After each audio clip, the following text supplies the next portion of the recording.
Any questions about any tickers or anything before I jump into Amazon and Tesla?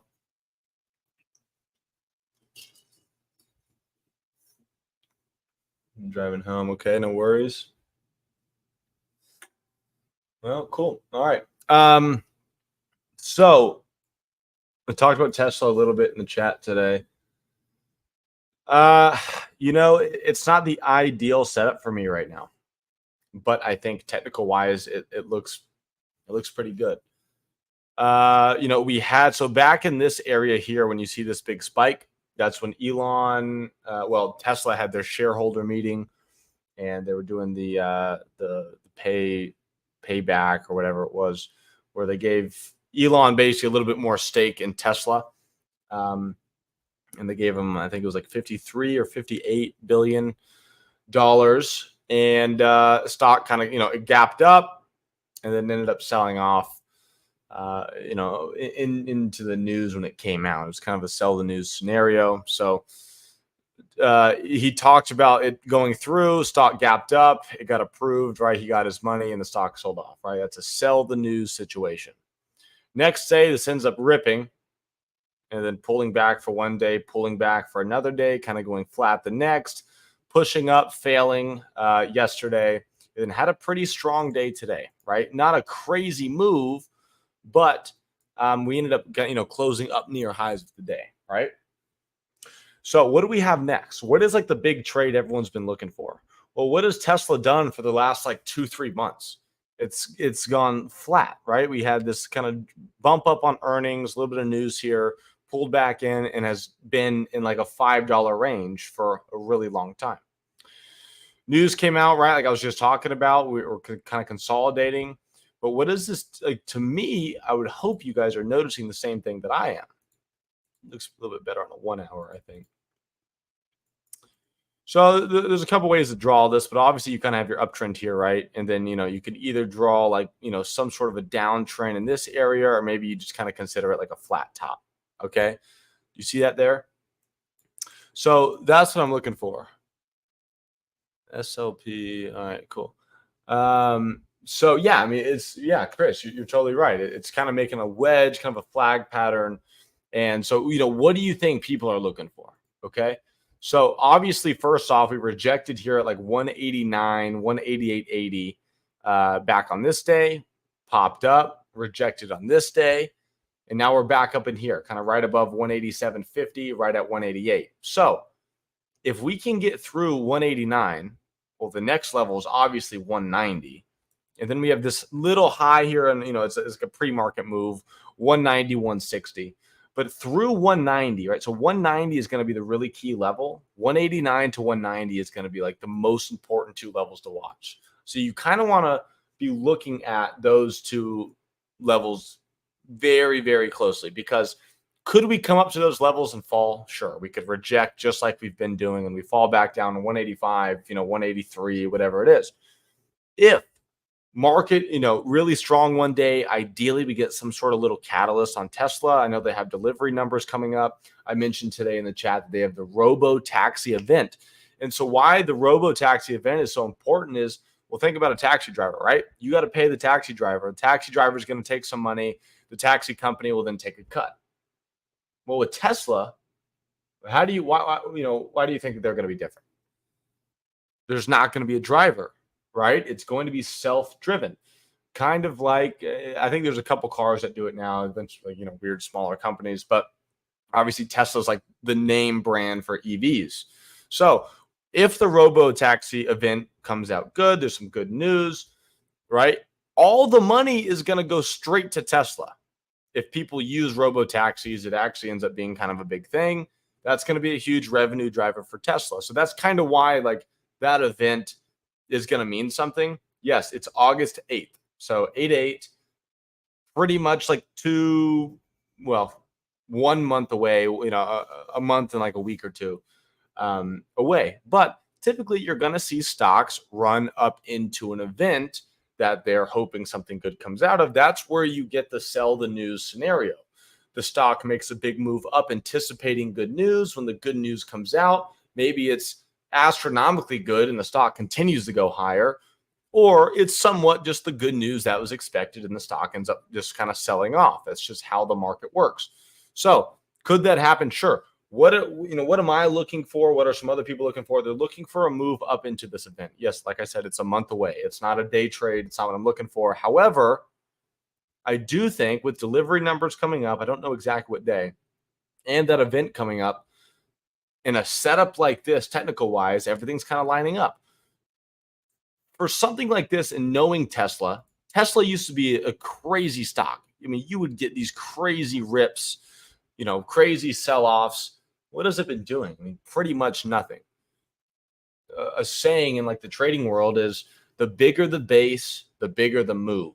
Okay. So when you look at a 1 minute flag pattern, maybe you get maybe it took 10 minutes of time and you got a $1 move. If you get a flag pattern that took 5 days, maybe you get a $10 move. If you give a flag pattern that takes a year, maybe you get a $100 move. Okay, does that make sense? Right? That's why I talk about bigger the time frame, bigger the move, bigger the base, bigger the breakout, bigger the move. Right? So it's all kind of the same principle. So Tesla's been, like I said, it's really hasn't been doing anything for like a month or two. Used to be one of the craziest stocks to trade. It was one of my favorite. And now it's probably something I trade 10% of the time, if that, which I hate because it typically trades pretty well. However, this setup here that's taken, 5 to 10-ish days, I think this could easily, when this is ready to go, and if it works out the way that I want it to, it breaks through 190. I mean, you could see 195, maybe even 200 in one day. I think 195 is very doable. I think 200 would kind of be like that target, right? Like that, if it makes that move in one day, 200 is kind of like that top, take profit kind of target for everyone. So that's what I'm looking for here. I think that if you buy maybe calls for 2 weeks out, just so you have enough time, you can catch the move. I think that trade is there. Anyone on, let's see, I got some people here on Twitter and YouTube. Anyone have questions on that? Anyone here on Discord, of course. Do you guys have anything you want me to go over? So I missed a couple things here. I totally noticed the bull flag too. Yeah, it seems like it's going to explode for sure. How do you trade this when you see that bullish consolidation? So part of me wants to get some sort of calls like 2 weeks out, maybe tomorrow morning. That's what I'm not much of a swing trader, right? I'm a day trader. I like to catch those just solid moves. So for me, it's like from a day trading perspective, I'm going to sit here and say, I don't care when Tesla wants to break out. I know that there is a very high chance that this could happen any day now. Ideally, it's tomorrow. But maybe it doesn't. Maybe it goes flat and we reject here. And besides making this flag pattern, it ends up pulling back to 180. And then we have a sideways consolidation like we had back in this area, right? So I don't know. What I do know is it's going to be very easy for me to spot when Tesla is ready to go. I think the next time that we break through 189 with high volume in a strong market, the chances are extremely high that this is going to break through 190 and then this 190, 160 level, and then we're gone. Is that guaranteed we're going to go to 200? No. But if those couple things line up, I think there's a very high chance that this could easily go 193, 195. Okay. However, if there's a catalyst, let's say that this stalls out for another couple days, and then, I think the delivery numbers are coming soon. I need to know that date, and I can look that up later on. But let's say the delivery numbers are good, or there's some sort of catalyst. Like it could be anything, right? Elon can pull, a rabbit out of a hat like a magician whenever he wants and bring up some sort of scenario where Tesla can gap up and run. So it's like when Tesla sets up like this, you want to be full, you want to have full attention on this because there's a lot of money to be made here when this breakout happens. There's a lot of people waiting for this to happen. There's a lot of day traders looking for it. There's a lot of people that are in swing positions looking for this trade as well. So just to kind of sum that all up, ideally tomorrow this happens, okay? But what am I looking for? High volume through 189, would probably look to take a position through there and then look to add on this through 190. Back above 190 is where people are going to be like, okay, this is probably breaking out. Here we go. Boom. This blasts off. If there's some sort of random catalyst overnight, guys, this is like an A+ trade for me. But if there's no catalyst, I think it's still a very good setup. So if there's good news, it's like it's a trade I'd go in with large size to try to really catch a big move on this and make a lot of money. If there's no catalyst, call it a B+ trade. You can still make some good money on it, but I'm not going to be, going in like crazy heavy size. Okay. Willing to risk a lot because, I have a lot of conviction. Okay. So again, 189 through 190, kind of look to take that trade. I think this can go from 195 to 200. That's kind of the trade there. Do I know if it's going to happen? No, of course not. If it rolls back over, trade's dead, and I wait for it to come back. Simple as that. Tesla 300. Yeah, no, for sure. I got a fib at 198-ish on weekly. Okay. Yeah, I mean, that would line up Snowflake with that kind of 198 to 200 target. So that's what I'm looking for on this. I mean, again, is anything guaranteed? Of course not. When I see a setup like this, that's why patience pays so much, right? You're super patient for something like this. When it takes multiple days to set up, you're just sitting there waiting and waiting and waiting. Could I be getting in on this day and then thinking it's going to go through 190 to 200? Yeah. And then you take a loss and then you try to dip buy it here and you get chopped up on this day. Then you try to buy it up in here thinking it's going to go back through and then it sells off, right? That was just yesterday. I mean, this opened yesterday around, 184 and went all the way to 187. Oh, sorry. That was today. So 184 up to 188.80, almost that 189 level that I'm looking at, and then pulled all the way back to 182, 183. So very easy to lose money trying it, right? That's why risk management comes into play. You try it a couple times, maybe you take a couple very small losses, and then when that big trade comes, you can't be hesitant and you can't miss out on that massive move, right? You can't sell on a $1 push because, I'm up $100, but I've lost $500 trying it 2 or 3 times, in the last couple of days. So keep the losses small. And for me, it's honestly like I haven't even traded it. I could care less. I'm waiting for this to happen because I rather not. And this is kind of for you guys that were here early, from guys that I'm working with right now who have traded 40+ years, they all kind of say the same thing. I'm not trying to pick a top or pick a bottom. I am trying to catch the middle part of the move because it's the safest. It's the easiest move to anticipate and catch and put real size on, real money on. Yeah, could I be in really small size 3 days ago and then be adding into it? Sure. Okay. But what is that stress worth? What is that time worth? What is that attention worth and mental strain worth to be in with really small size that really doesn't mean anything? And then you add into it. And when you're in with 5-10% of a position, and then you add that, 80-90%, that 5 to 10% won't help your average much. Okay. If you're going to start a position, then look to add into it. You need to probably start with at least 25%, maybe even 50% of a position. And then you can add the rest. Because if you start with 10% and then buy 90% much higher, the 10% at that really good price that you like doesn't matter, because the 90% will pull your average price up and it won't make any difference, right? Maybe you're a couple cents, lower than where the option or stock is trading. It doesn't matter. Okay. So anyways, enough about Tesla, unless you guys have some questions on it. But tomorrow could be exciting, or it could be, a dud. It may not work. Next trade is going to be Amazon. Will it happen tomorrow? I don't think so. Could it happen in the next week or two? Yes. This is a longer term idea for me. Is there maybe a swing trade here? Sure. For me, I'm just going to wait for the day trade, I think, just because it's kind of hard to time. Amazon's a slow stock. Trading options, even 2 weeks out, time decay, it's going to kind of hurt a little bit. Anyway, so we have Amazon Prime Day coming up on July 16th and 17th. I think that happens twice a year now. But typically, Amazon will move anywhere from 5 to 10% into the Prime Day. And this is just looking at historical moves from the past Prime Days. So Why am I interested in this? Amazon doesn't look like it's doing a whole lot, right? I want you to take a mental picture of this chart right here. But the main thing I want you to look at is like the three tests, right? So we have 190 rejection, right? That's the first test. We broke through it here, 190, 170, failed, right? Second test.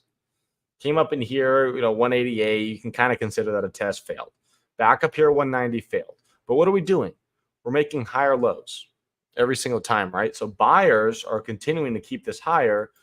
So what does this look like, right? Now, like I said, I want you to pay attention to this, and to this. And then what happens after? So what are examples that we can look at? What are things that has been going on recently that would look similar to this? Well, let's look at Microsoft. What did Microsoft do? We kind of had a test here, test here, test here, test here, pulled back quick, higher low, boom, broke out, 430 to 450. Pretty solid move there, okay? Nice breakout, a lot of money to be made there. What next? Apple. These are all mega stocks, or mega cap names, right? The multi-billion, trillion-dollar names. Test here. Actually, I think there's one further back. No, there's not. Test here, up in here. Why did this make such a big move? It was somewhat of a catalyst, right? They had their developers conference where they announced that they're going to have a partnership with OpenAI, who does ChatGPT. They're going to have AI in their phones, blah, blah, blah, right? So that is why when setups happen technical-wise, yes, there's a breakout possibility. But you'd be surprised, and you'd be amazed at how many times that perfect chart patterns on big time frames set up with catalysts. Okay, so this set up perfectly with the catalyst. Well, what's happening right now on Amazon? In 2 weeks' time, we have what could be a catalyst, right? We have the Prime Day. Prime Day is when there's a lot of sales, obviously, right, on Amazon. I'm sure probably everyone in here has bought something on Amazon Prime Day. And, that's a catalyst for Amazon. That's going to bring in revenue. That's going to be something that can move the stock. So is this guaranteed? No. Do I think that there's a high chance that this could break through 190 and maybe make a move to 200? Yes. It's honestly something that I would like to get positioned for, maybe even today or, tomorrow morning, since we've pulled back from 190 about $5, right? If I can get a small position here, maybe buying like the 200 calls for like 3 weeks out or a month out to give me enough time, I can buy small right now, right, with really light size and maybe risk like 50% on that swing, right? Something that I'm very, very comfortable losing. If this starts making its move up to 190 coming into this event, that's where I can kind of add into it a little bit. Again, for me, if I'm swinging, this is just me personally, I'm going to be very small size because I'm looking for 50, 100, 200, 300%, gains on this, but I'm also willing to risk 50%.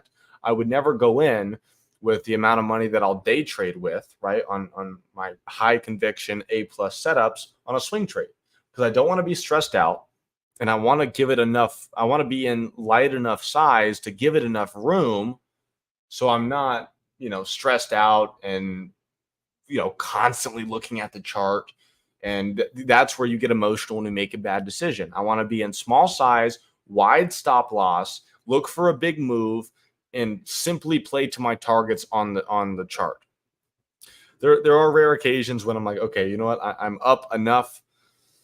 I was only looking to make, 200%, and I, woke up and this is way, gapped up and I'm up 350%, even though I do think it can go higher. Let's just take the money, right? There are times when that happens. However, that's why I want to be light on swings so I can really make those big targets. But I would like to have maybe a few contracts so I can scale out a little bit. But, really not much of a frame there right now. Frame meaning, where am I looking to enter? Where am I looking to exit? I think that with this catalyst coming up and typically seeing a 5 to 10% move, or a 10% move would be roughly $18.50 on the stock. Call it $20. That would put us at 205. Okay, so 195 to 200 to 205 is a very reasonable target for this if it breaks out on some good news.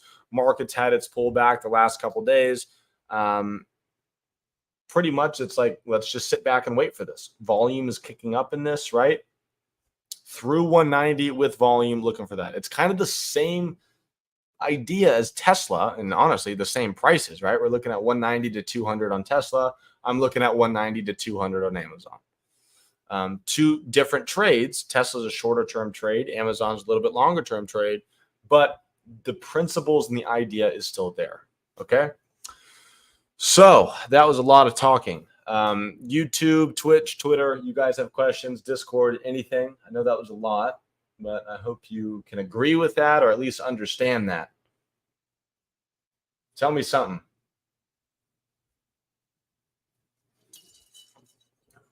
Does that at least make sense?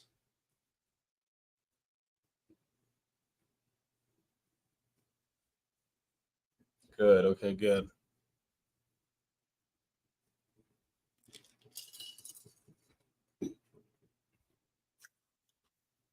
Cool. Yeah, Amazon and Tesla definitely need to be top watches.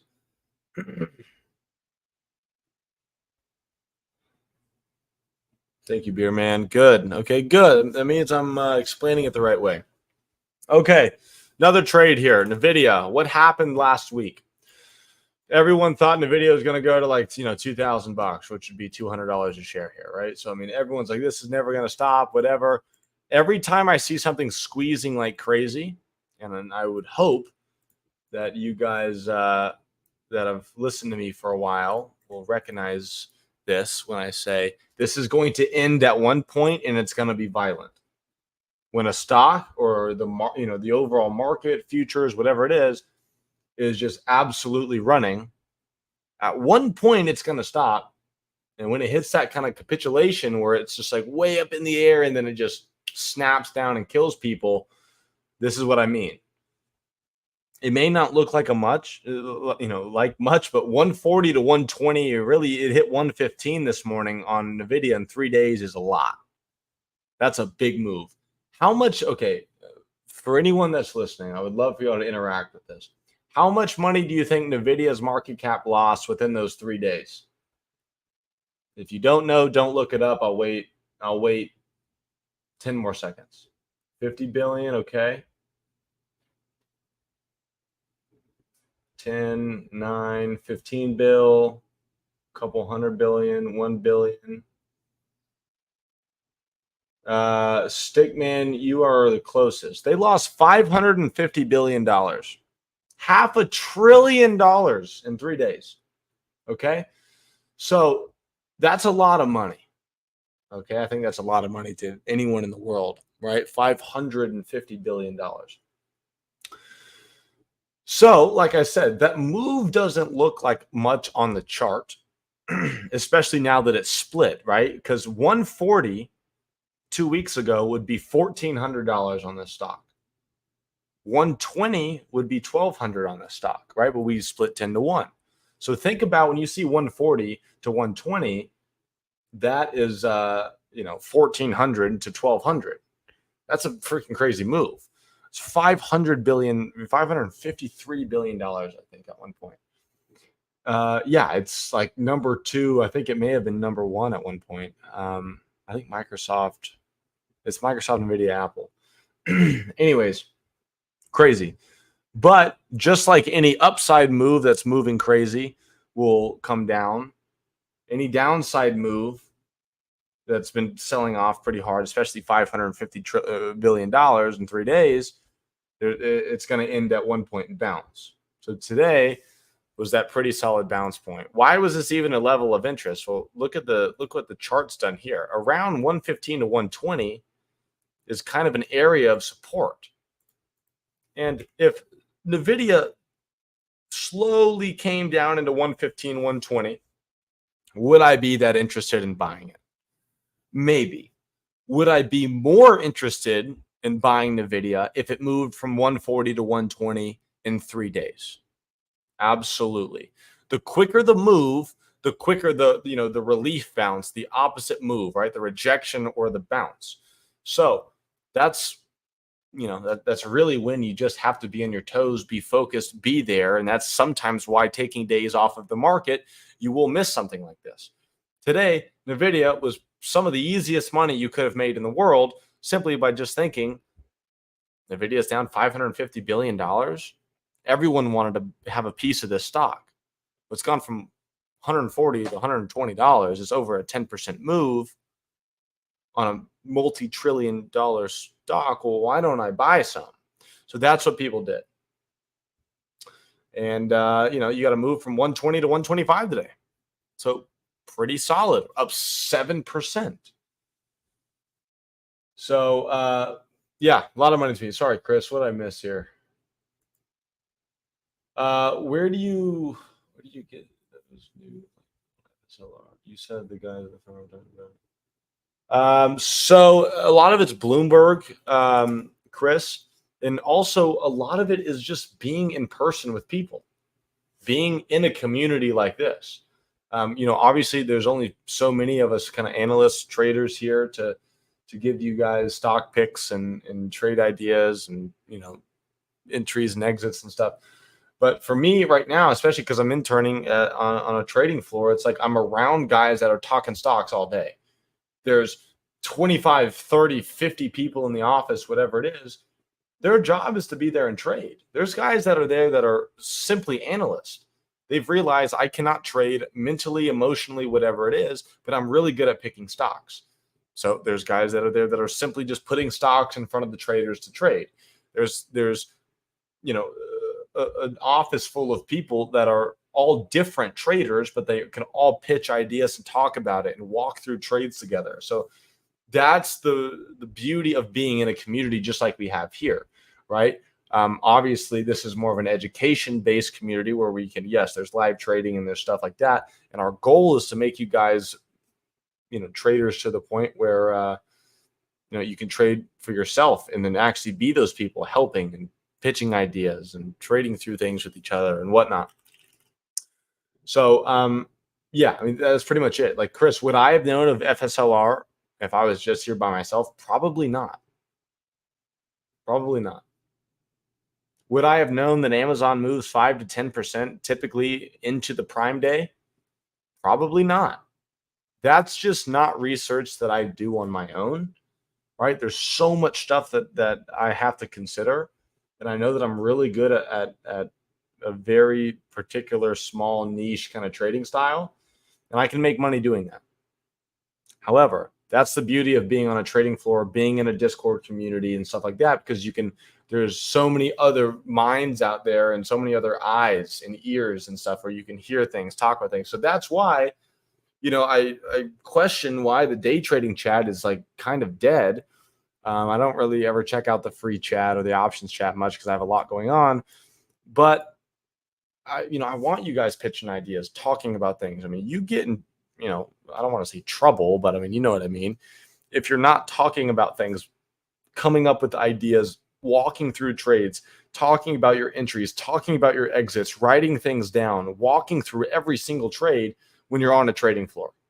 You're there to hold each other accountable, and you're there to add something to the desk. If you're a trader there that doesn't say anything, doesn't add any value to the desk other than maybe a green P&L, they don't care. They'll tell you to go trade on your own, go trade your own money. You have to add something to the equation. You have to add something to the desk, help people, right? Thinking that you're going to learn to be a good trader on your own is just not going to happen. Does that make sense, Chris? Anyone have questions on that? YouTube, Twitch, Twitter? I'm still looking for you guys. Yeah. What do you think tomorrow? How SMCI, NVIDIA, and AVGO, will it go up because of NVIDIA event or sell the news? I don't know what news you're talking about, Meat, but AVGO is kind of halfway into that gap. Could it come down to 1,500? Sure. Do I think it'll do it in a straight shot? Probably not. I think there's probably going to be a bounce here somewhere. Maybe it's one day. Maybe it bounces back to all-time highs. I don't know. I just don't really see it going just like from 1,850 to 1,500 with not a single green day. SMCI, not thrilled with it right now. I mean, I traded it this day. I traded it from like 970 to 1,000, 30 freaking point move. Awesome trade. And that was it. And it ended up selling off, and now we're back down in, under 900. So, yeah, Chris, how about that? I saw you caught that. That was my first SMCI trade. It was incredible. But that's why I like what I do. It's like I never trade SMCI, a very, very small, kind of like niche, I don't know, scenario, opportunity happened. I hear it, boom, look at it, makes sense to me, boom, boom, in and out. I think it was like a 5-minute trade or something. Made some great money, and that was it. And that was the only time I traded SMCI. So that's kind of you're like a sniper. You're kind of like a surgeon. You just sit back and wait for all these things to line up how you want. Then boom, you got to execute that trade. If you're, you can do all the waiting in the world and all the preparation in the world, but if you cannot execute something, because you're scared or you're hesitant or you're tired or you get to the desk late or whatever it is, you're never going to be successful. I think it's either the easiest way to make the hardest money or the hardest way. No, it's definitely the easiest way to make the hardest money, because you can make an unbelievable amount of money doing this, but it's all up to you. You can also lose an unbelievable amount of money doing this if you're not disciplined. And, it's a profession, just like a professional athlete would be, right? No game is the same. No minute is the same in an NBA game, NFL game, MLB game, right? But they practice the fundamentals, right? The footwork, the plays, the scenarios, right? The 2-minute drill in football, or, whatever it is.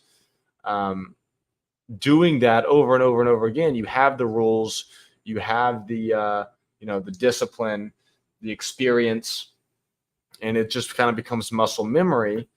And that is very similar to trading. On the floor that I'm on right now, it's mandatory that you played a sport when you were a kid.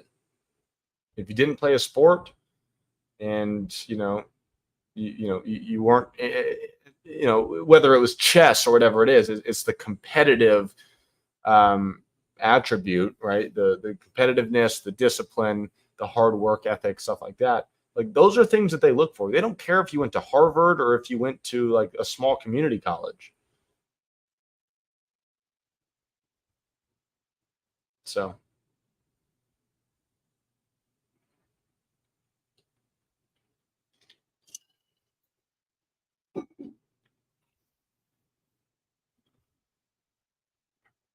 what else you guys got for me? We got about 20 minutes left.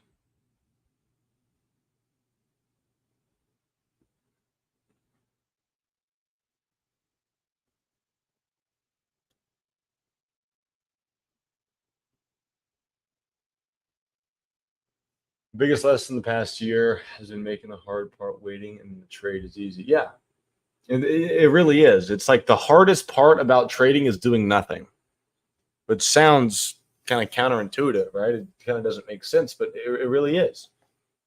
The hardest part about trading is not trading. Buying and selling is the easy part.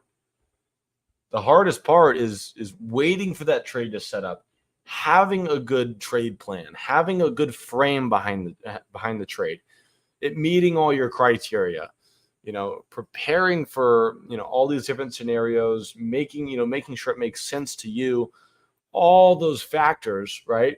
And the easy part is I hit buy here, I sell there, my stop loss is here. Where in Penny Warriors do you post your trades? So I have a day trading coach's corner where I'm in 99% of the time right now, just because I'm not kind of back to like full-time working here for another about like 2-3 weeks, Jay. But I do post my trade ideas in this tab right here. I post trade ideas in here just about every morning. I don't think I did it today, but I was having there was like internet and computer problems this morning at the office. But I post trade ideas in here, kind of my frame behind it, why I want to do it. But Jay, it seems like you're new, I think. So once I'm back, I will be live trading 3 times a week. And what that means is I will get on 10 minutes before the market open. I will talk about my trade ideas. I will give you guys kind of my frame behind the trade. And then I will signal on mic, meaning talking like I am right now. I'm in and I'm out and talking you through every second of that trade. So, okay, I like what it's doing right now. Okay, I don't like this. I want to see it bounce here. I want to see it reject here. It needs to hold this price. There's a wall here. Times and sales looks good, blah, blah, blah. So literally talking, basically thinking out loud. So you guys can learn, how to read a chart and how to walk through trades correctly and, stuff like that. So, we kind of taken a little hiatus working on a trading floor, but it's, I do it not only for myself, but so I can teach you guys more and more, because I do it so I can learn more and just get better and better and better at what I do. Yeah, Jag, it's pretty crazy. It honestly is kind of like watching like the Kentucky Derby, cheering on a horse, like cheering on a stock. It's very true. But yeah, Jay, if you have any other questions about that, feel free to ask.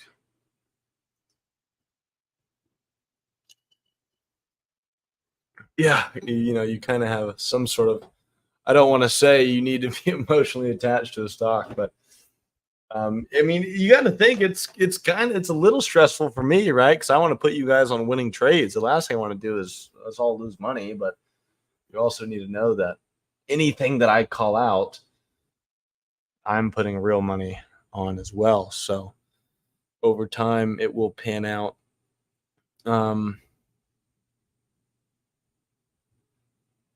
Yeah.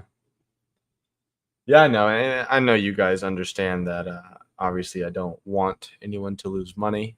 And it's obviously at your own risk to follow me. But I think from at least the people that I see in here, you guys would agree that I give a winning trade every now and then, right? I'll make some money together. I I wish I was yeah. So I don't know, man. I miss live trading with you guys. It'll be back very soon. I'll be back before Florida. So I mean, ideally, my plan was to do halfway through July at the firm, and then I will be back. So I will have time to trade with you guys live again before we all meet up, and then you'll be annoyed with me until next summer, unless I go full time here. I don't know. What's Stickman's real name? That's such a mean question, Duco. I will always refer to him as Stickman.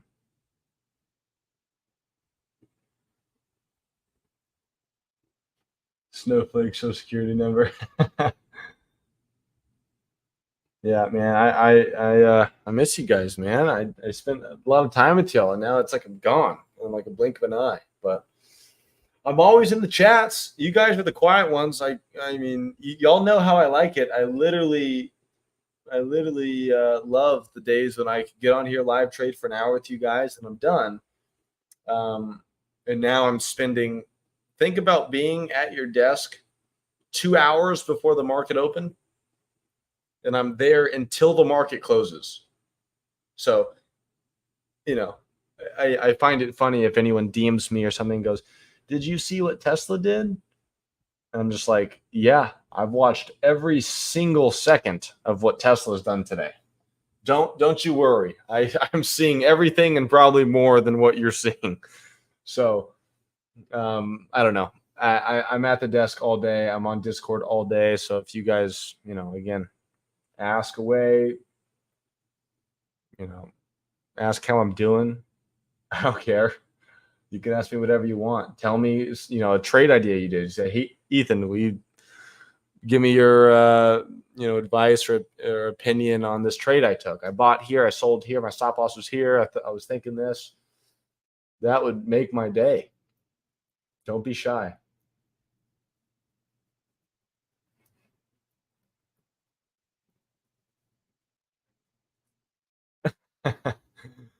Yeah, Duco. I wish it was that easy. Um, yeah, yeah. No, I'm trying to enjoy it. It's. I wouldn't do it if I didn't like it. Is it electrifying at times for sure? There's definitely times when it's crazy. Um, yeah, I'm getting to trade real money for them now, which is kind of crazy. None of the other interns get to, but I've also been there for 3 summers, so. But yeah, it's cool. It's cool. There's obviously lots of downtime, but the opening 2 hours and the closing hour are always pretty crazy. Yeah, I'll get some stories for y'all when I'm live on YouTube and Twitter and everything. I'll probably keep that to myself for now. But Thursday, when I'm not live streaming, I got some good stuff for y'all for sure.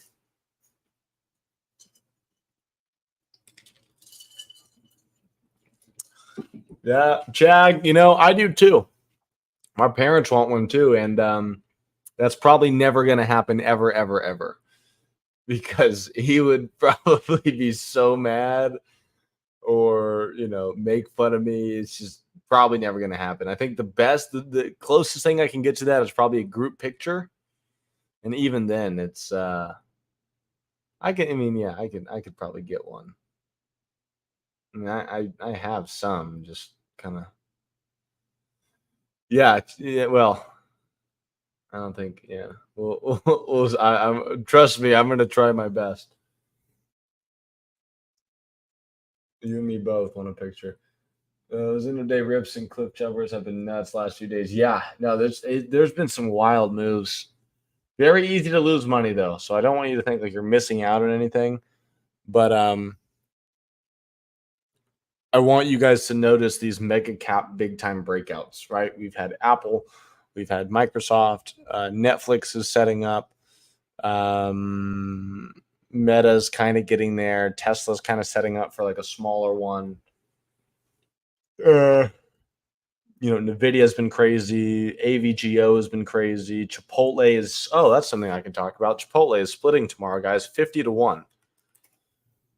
So we closed today at, call it 3,300.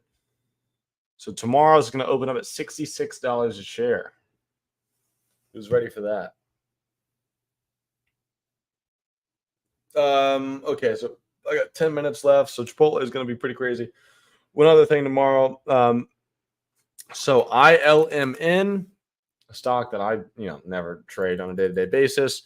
It hasn't been doing good, but what they had today was a spinoff, meaning that let's say that uh, ILMN is a big company, right? So let's just say that's company A. A spinoff is basically taking a chunk. Let's say that Best Buy, right, as a company, I think we all probably know Best Buy, or let's just say a grocery store, right? So the grocery store is the big company, right? Multi $1 million company, even call it a couple $1 billion. But let's say that the Apple, right, like the apples or the fruit section is really good. Okay, we're gonna take the fruit section out of the grocery store and make it its own public company. Okay. The grocery store is still there. They don't have the apple section or the fruit section anymore. It's still part of them, but that section of that company is now public, and that's what's called a spinoff. Okay. So, if the way that it was explained to me, and I kind of learn a little bit more about it every summer, but let's say that I'm a portfolio manager and I have 500 million shares of the grocery store stock. Okay. And they say, hey, we're going to do a spinoff and take the fruit section out and IPO it under this ticker, and you're going to have, X amount of shares of it. Well, the way it was explained to me again is if I have let's say I have 500, let's say that I run a $1 billion hedge fund, okay? And I have $500 million in this grocery store stock. That spinoff happens, and I now have $10 million in this little like fruit section, right? Well, I would never just guess this, but I was told that they're just not going to care about that 10 million, right? They have a $500 million position, a $200 million position, a $300 million position to make up, that $1 billion. Why would they care about a $10 million position? They rather just put that money in their pocket and wait and just keep it in cash. So what does that mean? If they're given stock worth 10 million, what are they going to do? Well, they're going to sell it. So this is what happened today. This, when these trades happen, they're very, very high odds. So obviously, I would hope that you guys know when people sell stock, it goes down. ILMN, none of this matters, okay? ILMN was the grocery store, and GRAL was the fruit section, like I explained. What happened to this? This is something that you instantly dump, okay? We hit $20 pre-market. I mean, not really. You can't really even get filled there. I think the volume was 100 shares, so that doesn't matter. However, this opened at 18, call it 1860, and dropped to, call it 16, maybe 15 and a half within 3-4 minutes. That is something where there is hundreds of millions of dollars being traded in this. So that's a trade that doesn't come around a lot. That's called a spin-off trade.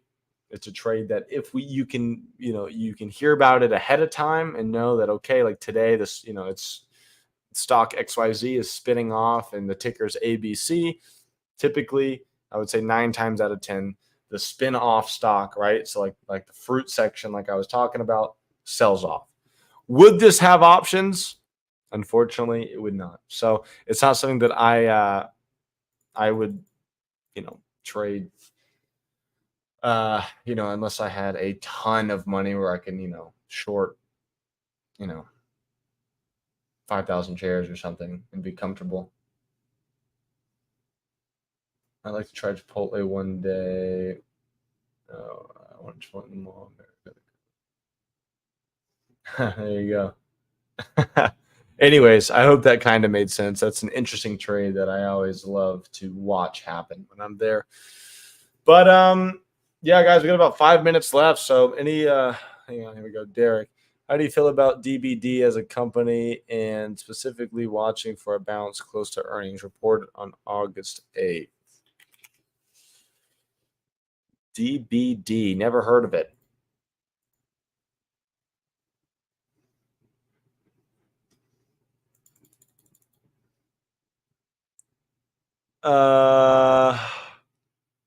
I mean, the stock's really strong. I don't think there's any. Wow, this is an unreal move, guys. What the heck? 24 cents to $20. Gap up. What the heck? Anyways, yeah, I mean, stock looks really strong. I mean, could it come down into this like $30 level, like in here? Sure. But, maybe like buy a little bit, buy a little bit, buy a little bit if you believe in the company and want to go up. Is it something that I would look to trade for or, look to trade? No. It wouldn't be. Split? I don't think so. It looks like it was an earnings move. Oh, they announced earnings early. It looks like that's what they did. That's a sneaky move.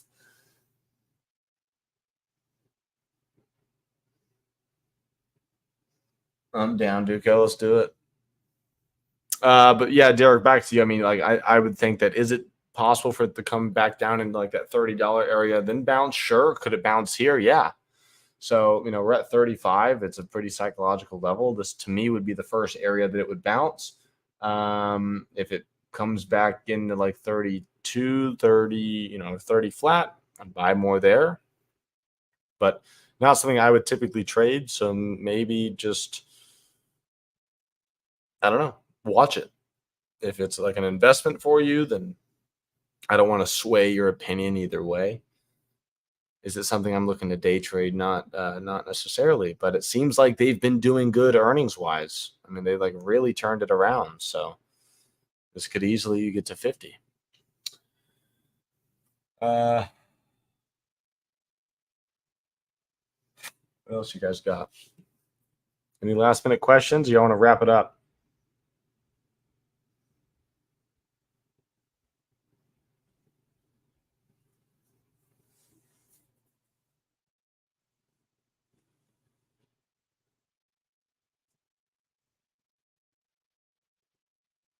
Cool. All right, guys. Let's see what else. Let's see some other you guys type in. I was kind of thinking, and like you said, I have just been watching as we get closer. Nice, Derek. Good. So you're thinking the right way. All right, y'all. Discord, miss you guys. Thanks for showing up. YouTube, Twitch, Twitter. Y'all should hop in the Discord. But regardless, thanks for showing up and listening.